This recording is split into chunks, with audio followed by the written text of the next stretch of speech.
Hello there.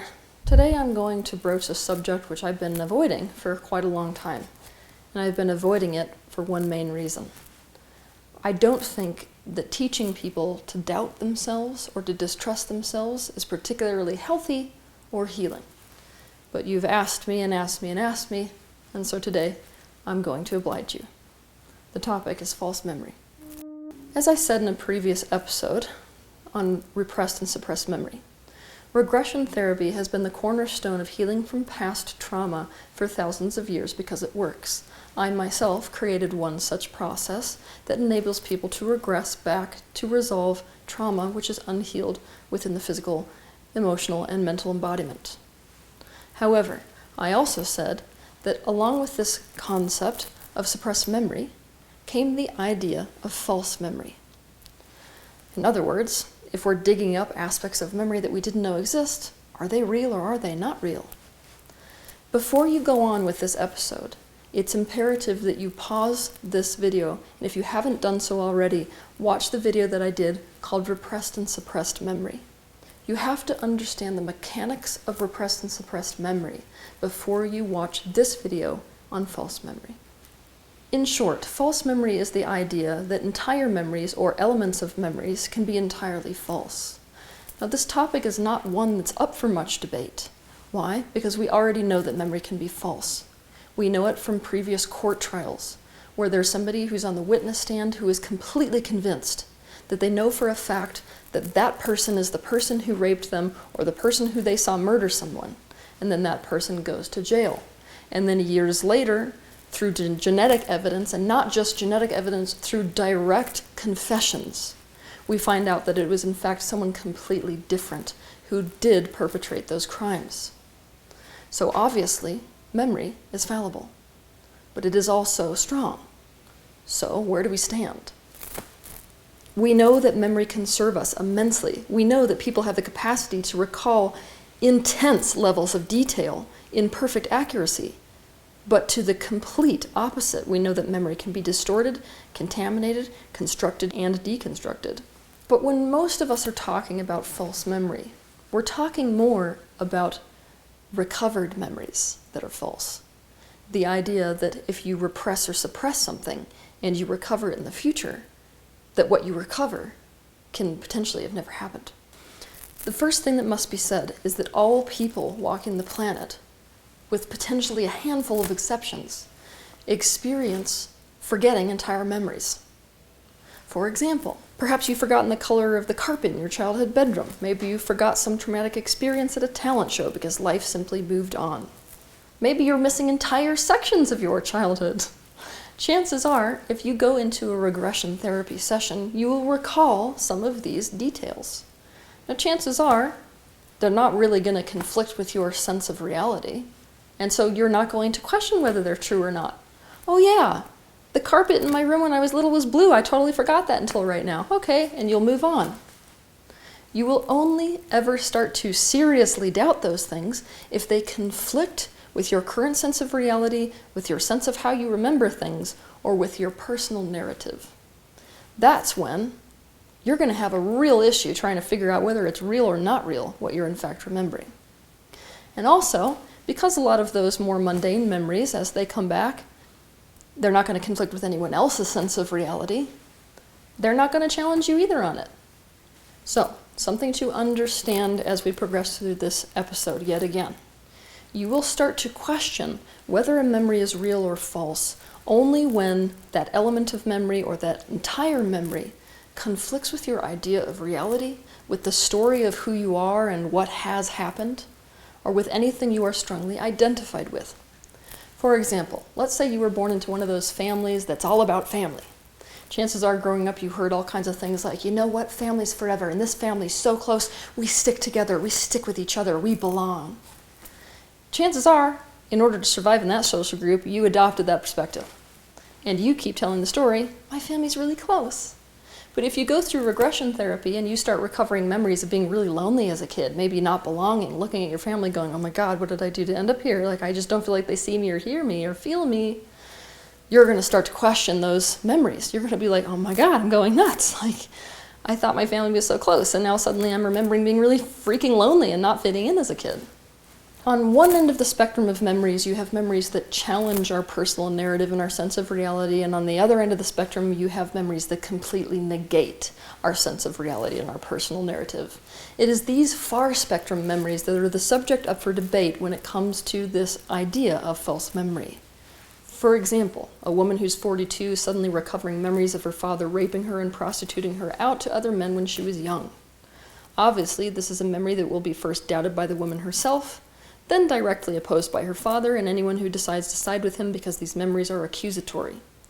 The questions that inevitably arise if the father vehemently denies the abuse are, who's right and who's wrong? Is the adult child misremembering or perhaps lying? Are the parents misremembering when they deny the abuse, or are they deliberately lying? What's true? What's reality? Who's right? Who's wrong? In the past, some people went with these repressed memories that were then recovered to the courtroom. They directly decided to prosecute based off of these recovered memories. And then obviously, the idea about whether they were true or false was raised. This is when this idea of false memory became such a big thing in the public eye. The entire concept of false memory is super complex. It is super fragile as well. So I want to prepare you for that before we dive even deeper into it. We cannot deny the existence of suppressed and repressed memory. It is absolutely a reality. What's frustrating is that we also cannot deny the reality of false memory. It does occur.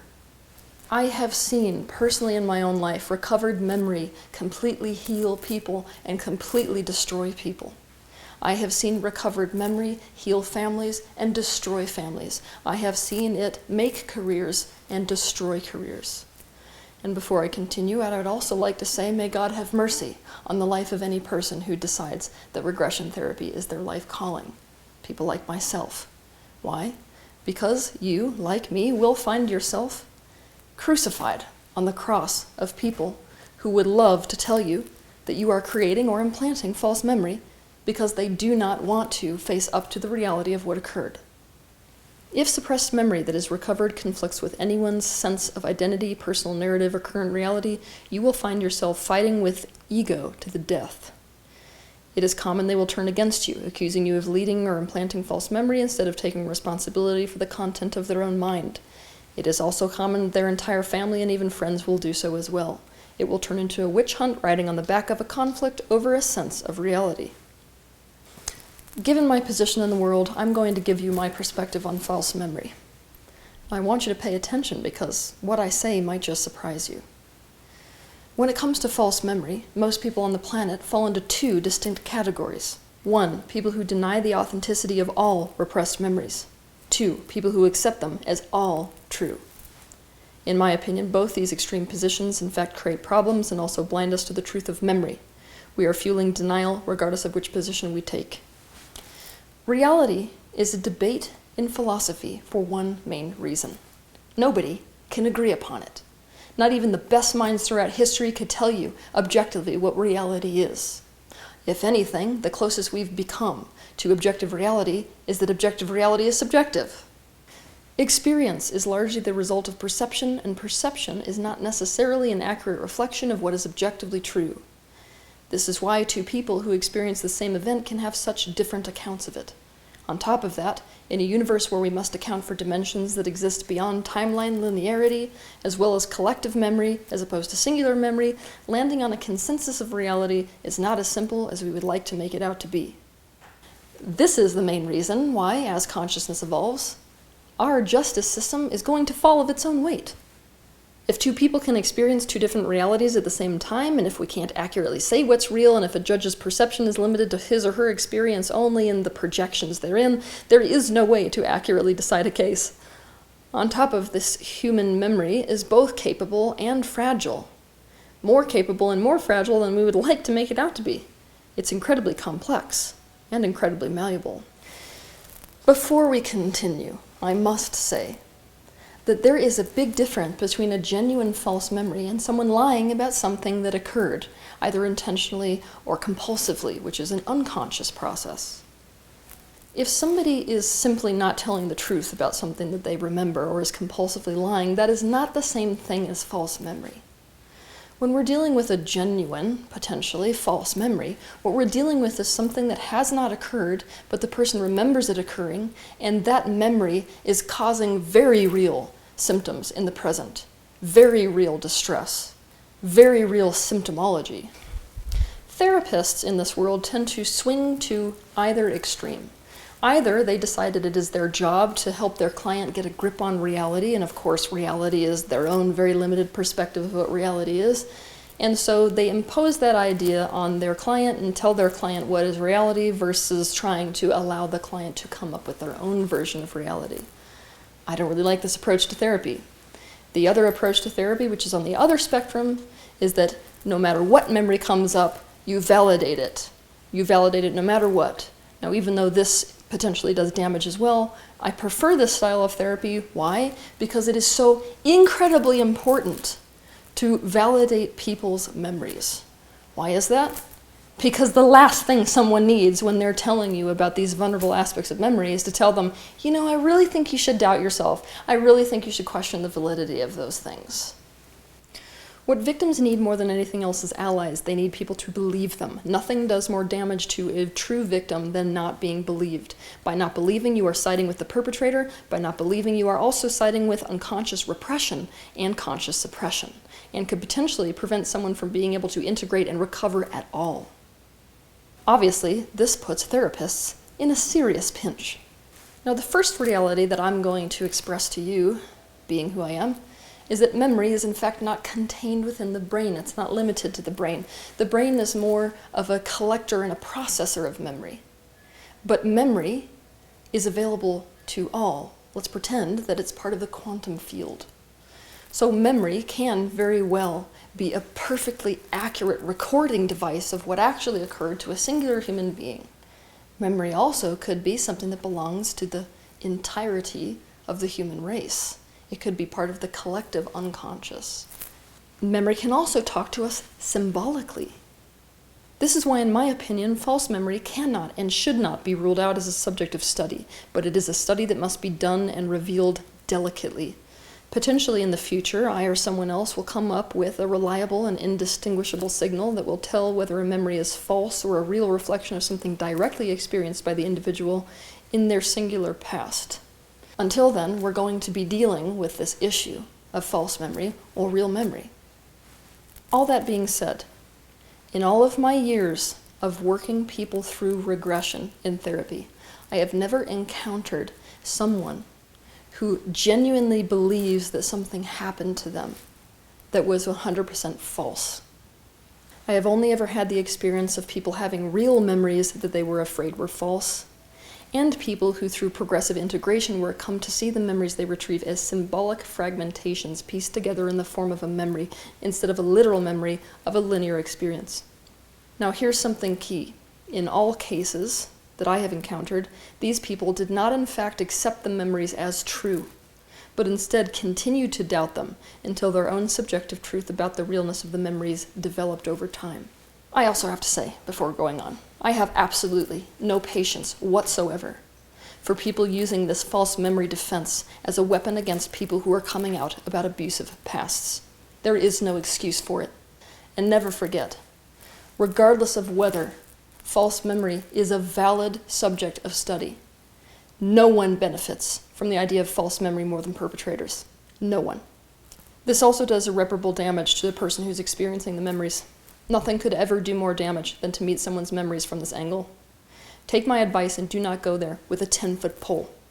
We need to have an incredibly open mind when it comes to memories. It is every bit as dangerous to completely validate someone's memory that might potentially be completely false and then have them go on to accuse someone who's completely innocent, as it is a risk to implant so much doubt in someone's mind about their own memory that you cause the conscious mind to completely resuppress a recovered memory that is actually fully real. I have seen this occur many times over the course of my career, where someone begins to uncover these repressed memories, And because the people around them are so incredibly intent on attacking them with this defense of false memory, that they in fact take that into their conscious and use the conscious to repress these memories, and then often go on to kill themselves. This is often the case when the motivation is too big to maintain a close connection with the perpetrator, usually a family member. I am going to put forth an idea to you today. And the idea is, when we're doing regression work, we have to let go initially of the idea of true or false. We've got to stop thinking in terms of true or false. We have to start thinking in terms of valid. We already know that memory is not the solid bedrock we once thought it was. We also know that memory does offer very accurate accounts of what can occur. It is not your job as a therapist to decide what is real versus what is not real for someone else. Regardless of whether a memory that is recovered is true or not true, it is valid. Valid being super important and definitely not coming up for no reason at all. My suggestion is that regardless of whether you're in a therapist position or a, let's say, patient position, if you're the one that is uncovering these repressed memories, it would be really wise of us to loosen our severe attachment to memory and needing it to tell us 100% what's true versus what's false. We need to meet everything that comes up as valid, as important, and as being there for a very extreme reason, either because it actually did happen or because some aspect of our being is trying to communicate to us through those images that are being retrieved. As a therapist, it is really critical that we try not to lead or put suggestive ideas into people's minds. It is a lot easier said than done, especially when you're trying to help somebody open up to something that's been suppressed. Sometimes they often need a bit of coaxing. My suggestion is that any time we feel ourselves needing, as therapists, to coax somebody into opening up more, we ask ourselves whether what we're about to say is leading or suggestive in any way. We as people need to take responsibility for the content of our own minds and not look to someone else to tell us whether something is true or not true. And as a therapist, you would do well to avoid this responsibility completely as well. It is not your responsibility to tell someone whether something is true or false. One of my main issues with the mainstream and how they've attacked therapists for false memory is the fact that, yes, we have a great responsibility as people who are helping people with repressed memory to be very delicate with memory because of just how malleable it is and just how tender and vulnerable a person is when they're in that state. However, making a therapist entirely responsible for somebody believing that something is true or false, not exactly fair. So yet again, my suggestion is you take any memory that surfaces through a regression session as valid because it is valid. I want you to let go of the need to know whether it is real or not real, even though what I'm asking you to do is incredibly hard. I want you to allow that to be revealed over time. If you allow memories to resurface in this way, the truth about those memories will be revealed over time. We know that suppressed memory is a reality because cult groups deliberately capitalize on this mechanism of the mind. We also know that false memory is a reality because cult groups also capitalize on this mechanism of the mind. But it is my experience that the truth about memory is revealed over time. This is why even implanted false memories that cult groups deliberately implant are eventually revealed as false if enough memory is retrieved. Obviously, taking anything that surfaces from the subconscious mind as valid instead of being super identified with needing to figure out whether something is true or false is really, really difficult. Why? Because when anything comes up that challenges your current narrative of reality or who you are as a person or who the people around you are, it's going to throw you into cognitive dissonance. The first thing you're going to want to do is to get out of it as fast as you can, and you're going to do anything you could do to figure out whether it's true or false. If we, and we as therapists, can support ourselves or support other people to let go of the need to know whether it's true or false, instead see it as valid and let that truth evolve over time by being completely unconditionally present with the uncertainty itself, a person, whether that's us or the person we're helping, has the greatest access to healing. I also suggest that you encourage people to be very careful with who they involve in their process. especially people they're tempted to confront. If you're the one who's going through these repressed memories, I suggest that you be very careful who you involve in this process, especially people you are tempted to confront, until the self-surety that is less subject to external influence naturally evolves. I also want to stress something. Repressed memory doesn't happen for no reason, and repressed memory doesn't just get recovered for no reason. You can't have a wonderful life and a miraculous childhood and be a match to recovering a memory which is horrific, regardless of whether that memory is true or false. Strictly energetically speaking, it is not a vibrational possibility for someone to be in a perfectly wonderful state and to be a match to these kinds of repressed memories. So, if a repressed memory is coming up, either it is completely true, which is, by the way, more the case, or, if it's not true, there is something very serious and important going on underneath the surface that is a match to these memories. So there it is. I've probably surprised every single one of you and come out publicly by saying we have to put more study into the idea of false memory because it can potentially occur. But I'm going to end this episode by explaining to you how incredibly damaging this false memory defense craze can be. So here goes. I want you right now to think about the most painful thing that ever happened in your life. Maybe it was when you were raped. Maybe it was when your dog died. Maybe it was when your parents got a divorce when you were young. Maybe it was an accident you got into. I want you to relive it. I want you to stop this video right now, literally push pause, and relive every single detail of that memory that you can recall as if it was happening today. Do that now. And then restart the video. Now, with that memory alive in your being, imagine that I, as an expert, am coming in and telling you it never happened. In fact, I can prove it to you that it never happened. In fact, you weren't even where you thought you were that day. Imagine that I told you, I have a really great article for you to read on false memory, in fact. I don't believe you. First of all, did I convince you? Second, I want you to imagine the absolute desperation of being unable to prove to me that it did, in fact, happen. Now imagine if everyone around you agreed with me. Do you feel like you're going crazy yet? This is the life in the social sphere that so many people who are recovering memories have to encounter every day as a result of this craze of the false memory defense. So my suggestion is, don't do this to anyone. And don't do it to yourself. Have a good week.